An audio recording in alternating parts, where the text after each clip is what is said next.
the more I get to know priests, the more I see how radically different they are. Yes. And the funny thing was, when I was growing up, my mom said I had priest hands. She thought I was going to be a priest. She's like, "Oh, I know you're going to be a priest. You have priest hands." And I was like, "What the heck does that mean?" So one day I'm at an event with Father Mike Schmitz. You know Father Mike Schmitz, Yes. right? The handsomest priest ever. And I'm sitting there and I'm talking with him. And I tell him that story, and he goes, "No, what does that mean? What does that even mean? Priest hands? Like priests only have one type of hands. What does that even mean?" And I thought that, I was like dying laughing because of how offended he was. And I said, so I decided to add to it. And I said, "Oh, I think it means that these are hands that clearly have never done an honest day's work in their lives." And he just like looked at me, and I was like, "I'm just kidding." And then he laughed. I thought it was funny. And he's a pretty big guy, too. Oh, he's jacked. Now that he's been doing CrossFit, like, oh yeah, man, I've seen his COVID social has media. been good to him. Oh, boy. He just can't have the best, the most famous podcast. He also has to have, right? You know, the best biceps. It's fine. I'm not jealous. You're jealous. I'm not jealous. Now you have, speaking of podcasts, here at St. Anthony, y'all have a podcast. Could you tell me a little more? Yeah, it's fun. It's fun. So me and Stephen Lanahan launched it.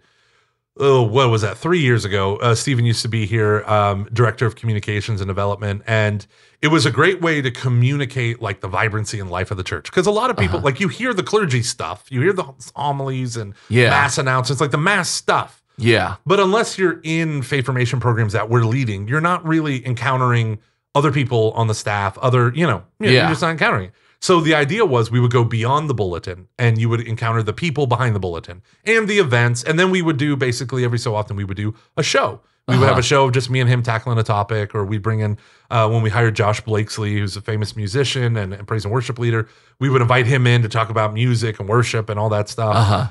We've had different staff members that we bring in and interview, and it's been just so fun getting to know the people behind all the stuff. I think my favorite is with Cheryl, who is, we jokingly call her the token Protestant on staff.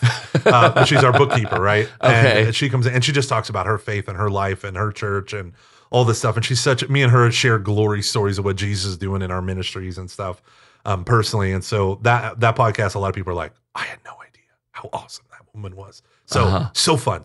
But we've been doing it. We also do things where me and Nate does the interviewing with parishioners now. We've opened it up to different parishioners. We're doing this development council thing, deacons and their spiritual direction, marriage life stuff that we do here. So they're expanding it out of parishioners, and I let Nate do all that. Whenever he's interviewing someone, that's just him. Okay. And then whenever he wants a show topic, it'll be me and him. Okay. And then we supplement it with choice homilies that bubble up to the top of our congregation. They're like, "Oh, I really like that one," so we'll play it for the folks. So.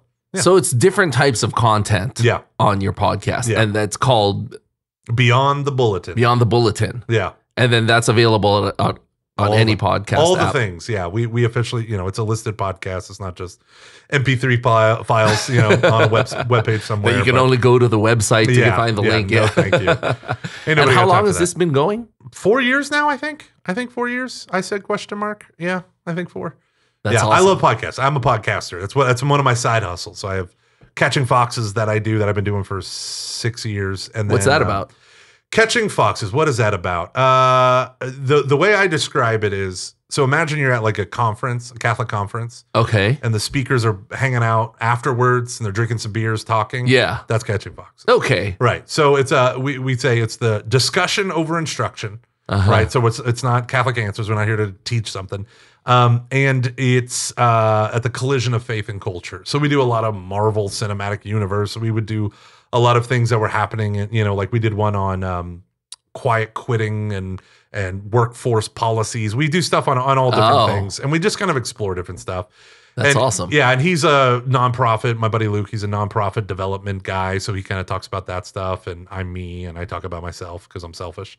And then I have another podcast called Every Knee Shall Bow that I do with Ascension Press, and that's on Catholic discipleship and evangelization. So I do that with another buddy, Dave Van Vickle, and we just talk about what does it mean to evangelize, what does it mean to be a disciple maker, what are obstacles to doing that, Yeah, it's fun. I talk all the time, if you can't tell.